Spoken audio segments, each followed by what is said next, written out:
কোথায় গেল? তুমি নষ্ট করে ফেলেছো, তোমার মাথায় আছে।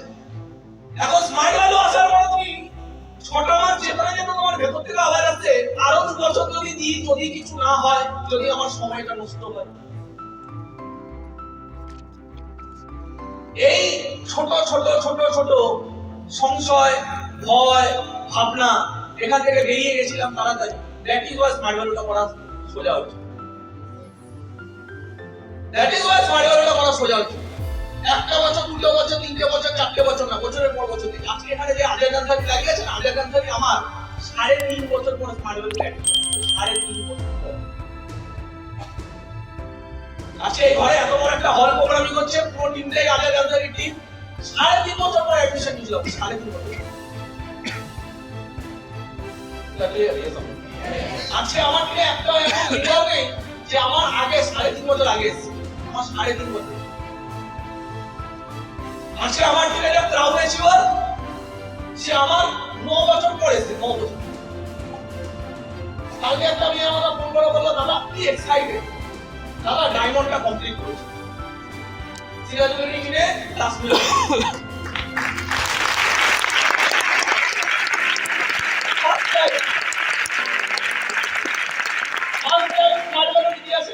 ডায়মন্ডে নিজের নামটা রাখলো।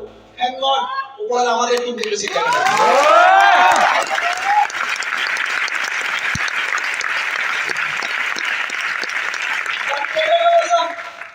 ডায়মন্ড মেরে দিচ্ছে ভালোবাসি। এত খুশি হয়ে যাও না যে এরপরে রিল্যাক্স হয়ে যাও। কারণ আমি একটা জিনিস জানি, জীবনে যখন কোনো মানুষ বড় সাকসেস পায়, প্রচুর মানুষ ওয়েট করে বসে থাকে তার সেকেন্ড জায়গাটা, সেকেন্ড স্টেপটা কি হয় দেখার জন্য। যখন মানুষ ফার্স্ট সাকসেসটা পাওয়ার পরে রিল্যাক্স হয়ে যায়, সেকেন্ড স্টেপে গিয়ে ফেল করে, তখন সবাই বলে আরে কপাল ছিল বলে হয়ে গেছে, কপাল ছিল বলে হয়ে গেছে। এই জন্য সেকেন্ড স্টেপ খুব ইম্পর্টেন্ট। আর সেকেন্ড স্টেপের পরে মানুষ কখনো ওয়েট করে থার্ড স্টেপ দেখার জন্য।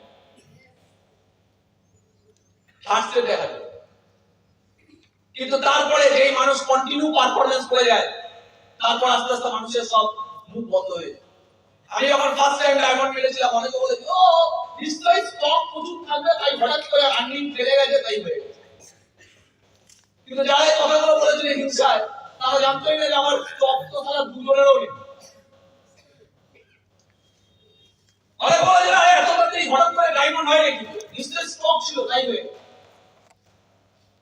তখন আমাকে আমার সিনিয়র একটাই কথা বলেছিল, বিকাশ ডায়মন্ড হয়েছিস মাথা রেখে, এখন অনেকে অনেক কথা বলবে আর সব ওয়েট করে বসে থাকবে তো সেকেন্ড স্টেপে, যে তুই কপালের জোরে হয়েছিস না অ্যাকচুয়ালি তুই যোগ্যতা রাখিস। তাই এর জন্য রিল্যাক্স করি, সেকেন্ড স্টেপে আরো ভালো মতো খেটেছি, ডায়মন্ড থেকে প্রিন্সে গেছি, ডবল জাম্প।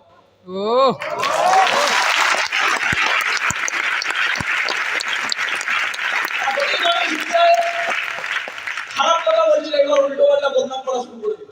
ওরা চিটিংবাজি করে হয়েছে, চিটিংবাজি করে হয়েছে। এরা তিনটাই চিটিংবাজ, ফাটাফাটি। কিন্তু জানি না কেন, কিভাবে কিছু ভাবে আমি গঠিত হয়ে গেছি ওইভাবে। হয়তো স্মার্ট ভ্যালু ট্রেনিং কন্টিনিউ নিতে নেগেটিভ কথা আমি শুনতে পাই, নেগেটিভ কথা শুনতে পাই না, আর নেগেটিভ কথা আমাকে খুব একটা এফেক্ট করে। আরো যদি বলে নেগেটিভ কথা আমাকে এফেক্ট করে না, ভুল কথা। নেগেটিভ কথা আমাকে খুব পজিটিভ এফেক্ট করে, আরো জ্বালিয়ে দেয়। মাঝে মাঝে আমি আমার জীবনে ঠিক পাই না, কিন্তু সেই সময় ওরা কিভাবে ওরা বলতাম আমার লাইফে এমন এমন কিছু সিচুয়েশন ঘটায়, তারা আবার জ্যান্ত হয়ে উঠি, মনে হয় এবার থাকিও। জীবনে যারা যতক্ষণ না থাকে তারা মানুষ ফাটাতে পারে, তারা মনে হয় ফাটিয়ে দেবো। তারপরে মারলাম ইম্পিরিয়াল কিং, আর যখন ইম্পিরিয়াল কিং মারলো পুরো স্মার্ট ভ্যালু বলে না শাট আপ।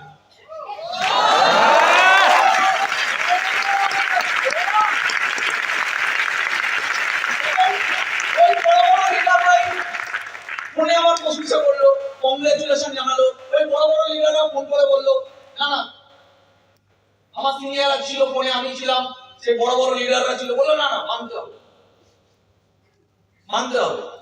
একবার হতে পারে, কপালের খেলে একবার হতে পারে, দুবার হতে পারে, প্রতিবার নিজেকে গ্রো আপ করা এমনি এমনি সম্ভব না যদি না মানুষ মেহনত করে। এটাই আশীর্বাদ আমাকে।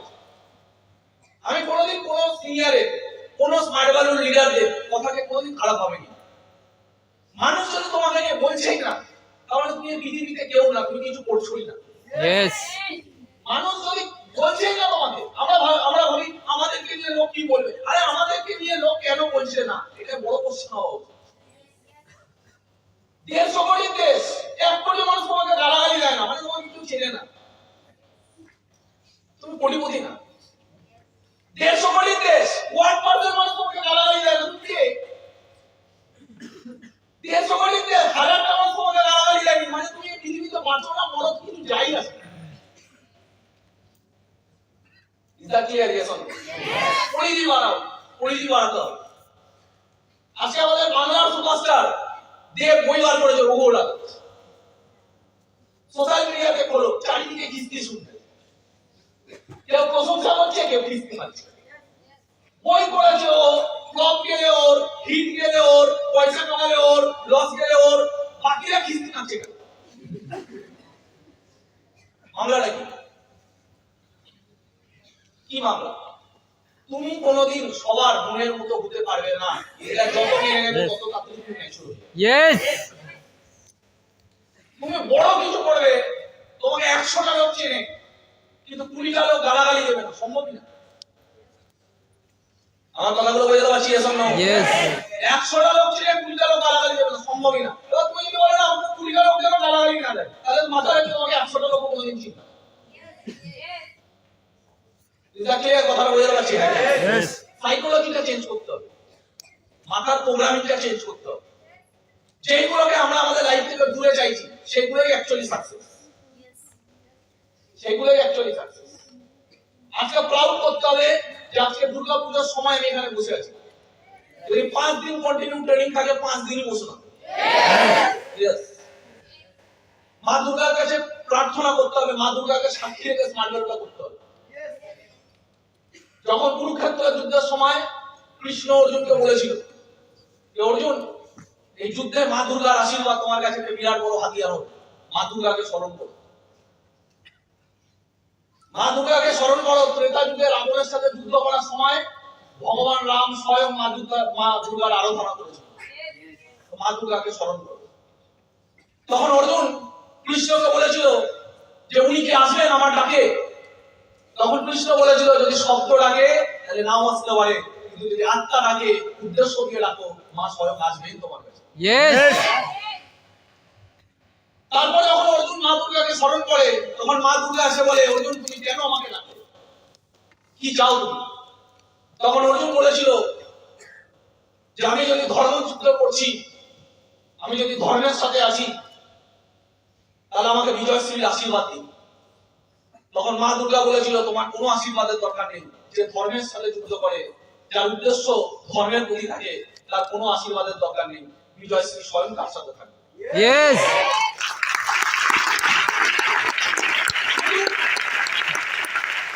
এই দিনটা যেন না ভুলে যাই, নিজেদেরই করা কাজগুলো যেন না ভুলে যাই, স্মার্ট ভ্যালু যেন অবচেতন ভাবে না করি, অজ্ঞানত না করি, জ্ঞানের সাথে। আজকে যদি এখানে বসে আছি, তাহলে আজকে এই যে বসে থাকাটা যেন নর্মাল ডে না হয়। আমার বসে থাকার মতো ব্যথাও থাকা উচিত। কত লোক ঘুরে বেড়াচ্ছে, কেন আমি ঘুরে বেড়াচ্ছি? কারণ আমাকে কিছু করতে হবে বলে আমি এখানে বসে আছি। ব্যথাটা যেন থাকে, ব্যথাটা এটা যেন না থাকে যে আমি কেন ঘুরছি না, কেন স্মার্ট ভ্যালু করছি। ব্যথাটা যেন এটা থাকে যে আমার কাছে অত টাকা নেই, আমাকে কিছু করতে হবে, তার জন্য আমি আজকে স্মার্ট ভ্যালু করছি, আমি এখানে বসে আছি। এই স্যাক্রিফাইসটা যেন বাঁধে ভেতরে, কষ্টটা যেন থাকে, নাহলে এই কষ্ট ভুলে যাবে একদিন। এই বছর এখানে বসে আছি, পরের বছর হয়তো বাইরে ভুলে গেলাম স্মার্ট ভ্যালুটা মিস করে, তাহলে কি লাভ হলো এখানে বসে থেকে এই 1 বছর? এই বছরের ভ্যালুটা কি? মনে পড়ে আমার এরকম আমি প্রচুর পুজোতে ট্রেনিং করেছি, প্রত্যেকটা সিটে মানুষ বসে বসে ট্রেনিং গুলো নিয়েছে, দিনের পর দিন প্রতি বছর পুজোয় দাঁড়িয়ে নিয়েছে।